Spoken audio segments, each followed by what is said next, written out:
Good morning, welcome to Yogyakarta, welcome to new edit. Arrived Yogyakarta this morning at 4 o'clock in the morning, so let's make the most out of it.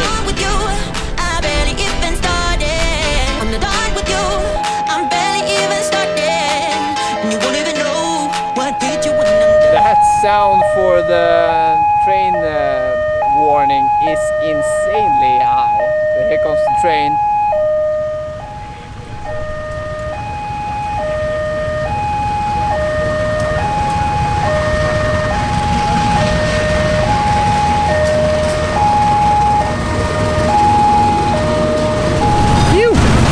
I think I will never be tired of driving around on a bike in a city in Indonesia, like sitting on a Gojek like this and just soaking in everything that is happening around me. Absolutely love it. Like if you're traveling around in this country, I really hope my edits like motivates you to just go out and meet people and to just soak it in. So nice.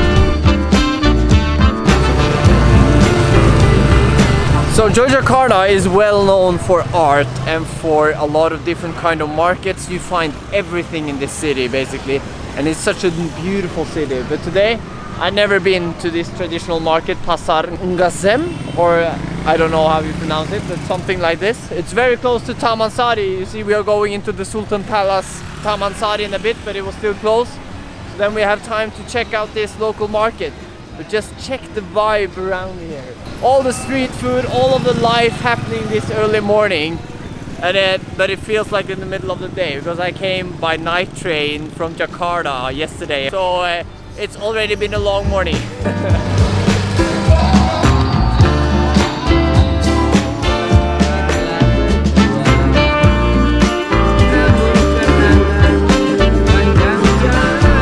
The atmosphere in this market is absolutely amazing. Like having people just coming up, singing for us. Absolutely, and they sing good, yeah? Great voice. So we made it into Taman Sari, and this is definitely a place you want to visit if you're in Yogyakarta. It's a beautiful Sultan Palace, and the architecture and everything, as you will see now in this edit, it's beautiful. I think it's very beautiful with the garden. Good place to take pictures if you're into that. One of the highlights with the stairs downstairs inside. It's still closed. It's been closed for 3 years. That's like a bummer. So have that in mind. If you see the photos of that place online, it's not open yet, but who knows, maybe in the future. This is one of many things, and you will see more things later in this edit of what you can do in Yogyakarta, because we're maximizing this day.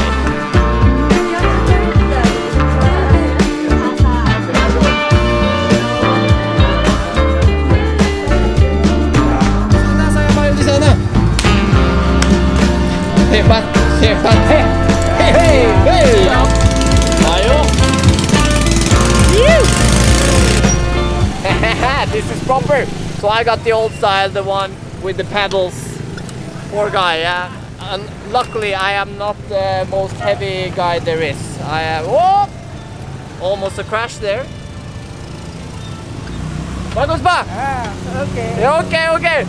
The nice thing about going back to places you've been before is that you meet the same people. It was the same guys here now as it was last year. So I have photos with a couple of these guys and to like show them, look, hey, it's me again. We were together here 1 year ago. It's so nice. Like, that's the beautiful thing about going back to places. You meet people again that you met and you had share a moment before, and then you get to share new moments together. I love going new places and exploring new places, but there is something nice about going back to something you know and to people you've seen before. Now we're getting some engine's power in the back here. One of the friends has put his Beijing all the way in the back of this bicycle, so now it's pushing us, getting that little extra boost. That is good for all of us, to have a friend that shows up when things are tough. Not to do a picture out of this, but you could draw a picture out of that, like having a tough challenge and then having a friend coming, motivating you, pushing you. That's very good to have in life. I hope all of you have that. Some people that will help you when things are hard. because that's life. Things are hard. I could talk a lot about this because this really, it's a thing I'm very passionate about, like friendships, and because I'm so blessed and lucky having many close friends in my life that I know will help me when I need it. And I also want to be that person for others. That's part of the reason why I have this tattoo. I want to be a person that stretches out an arm to help others if they need it. So a little bit of a deep talk there when we're bicycling around enjoying life here in Yogyakarta. Now we reach Jalan Malioboro, which is the next destination when you're visiting Yogyakarta. You really want to take a trip to Jalan Malioboro. Okay. Terima kasih banyak, Pak. Ya, okay. Luar biasa, Anda masih kuat. Terima kasih banyak, Pak. Ya, ya. Sampai ketemu di Yogyakarta lagi Ya, ya. Taman Sari. Ya, di Taman Sari. Selalu di Taman Sari Anda. Saya tidak pergi dari Taman Sari. Oh, bagus. Jadi, Bapak namanya apa? Nama saya Bapak Ali. Bapak Ali. Ya. Bapak Ali. Jadi, Kalau orangnya datang ke Taman Sari harus cari Bapak Ali ya. Oh ya, oke. Untuk naik bejak. Ya, ya. Ya. Itu yang satu saja. Ya, itu yang satu terakhir. Ya, ya, ya. Terima kasih banyak, Pak. Sama-sama. Sampai ketemu lagi ya. Ketemu Pak Ali Sadikin. Ya. Hebat. Makasih. Kita bisa ngripen. Makasih, Pak. Ya, sudah. Ya, sudah. Aku bayar. Sudah lengkap ya. Ya, udah lengkap.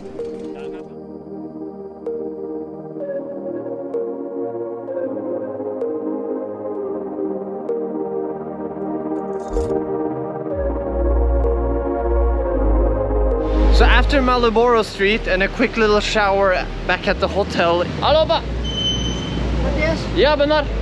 It's time to jump back on the bike again and go out in the city and explore some more temples. This is the first time for me. I've never been to these temples.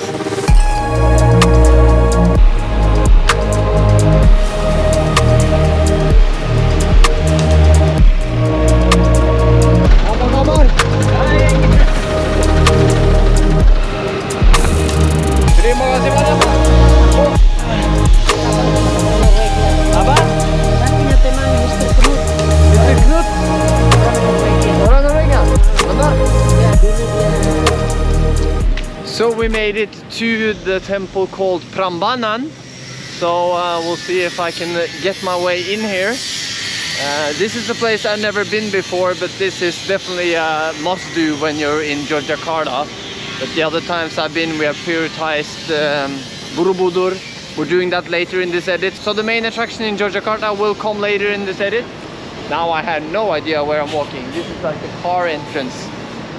Feeling like I'm very lost.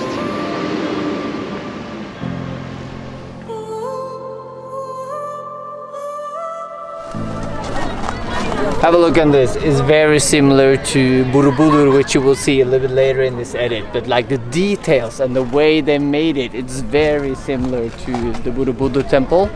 Definitely same, how do you say, architectural style. Oh, can we walk up here as well? But these buildings are super nice. Eh? Insane. Insane.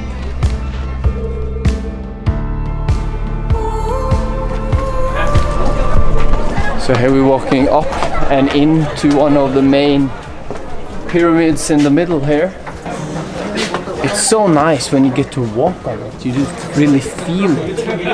Super nice. So here we're inside and we have this big statue behind us here. I will see.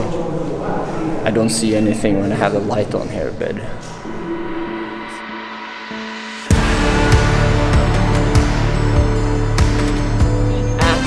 stunning. If you didn't know, this is the biggest Hindu temple that exists in Indonesia.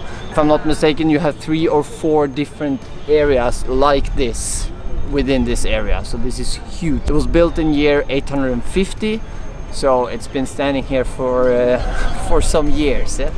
Insane.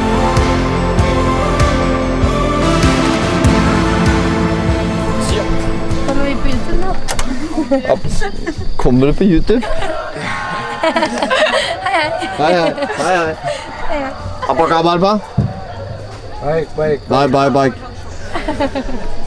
So now there's a new system in Borobudur, so now you have to park in the back and then you get the free shuttle to the entrance in the entrance area. So if you go into Borobudur now, it's different than before.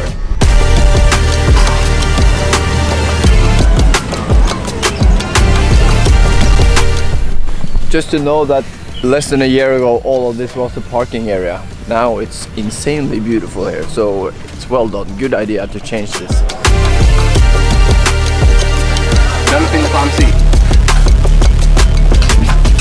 So welcome on the Borobudur temple. We're now on the inside of the temple, and now they only allow 1,200 people a day entering Borobudur temple. Before COVID, it was up to 50,000 people a day climbing around on this mountain. There was no regulation, nothing, and that was not very good because this place got teared apart in a way. So now they have the regulations, so only 1,200 people a day.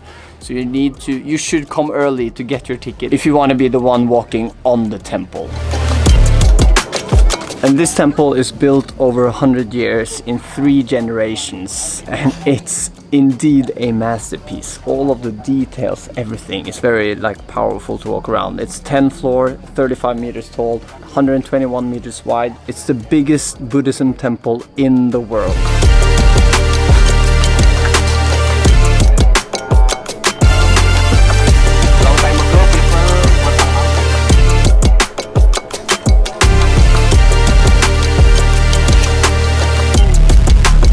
The thing with this temple is that there are symbols in absolutely everything, and that is very impressive. It's very thought through everything.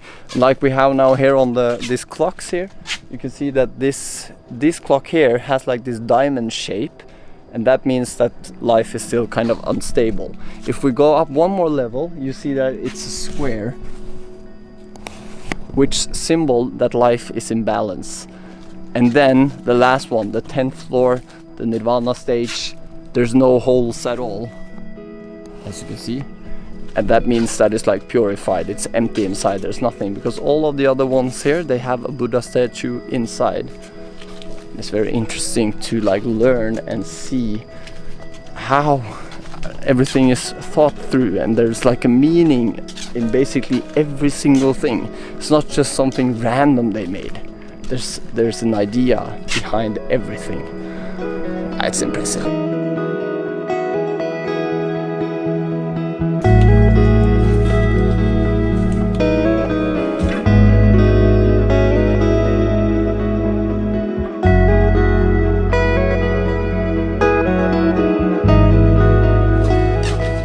If you are one of the cultural person and you like to see big temples in heritage and beautiful architecture, old style architecture, Yogjakarta is the place for you. You want to visit this place because it has so much to offer. And it's stunning. And the scenery around this area of Java has way more things to experience activity-wise. So I think in the future this would definitely be a place that more people will travel to. You have huge canyons and jungle tracks and stuff like this. I've never done any of that. Hopefully one day we get to do that. Thank you so much for watching this edit. Hit that subscribe button and I'll see you on the next one. Ibu juga panas ya? Iya, panas pakai payung. Udah berapa lama kerja sebagai guide di sini? 15 tahun. 15 tahun? Ya. Oh, luar biasa ya? Iya. Bapak juga 15? 15 tahun. Oh, lama sekali ya? Lama, sudah ini hitam. Sudah hitam ya? Terpanggang. Benar. Itu sangat baik ya? Iya. Sehat lah. Iya benar. Terima kasih ya. Ya.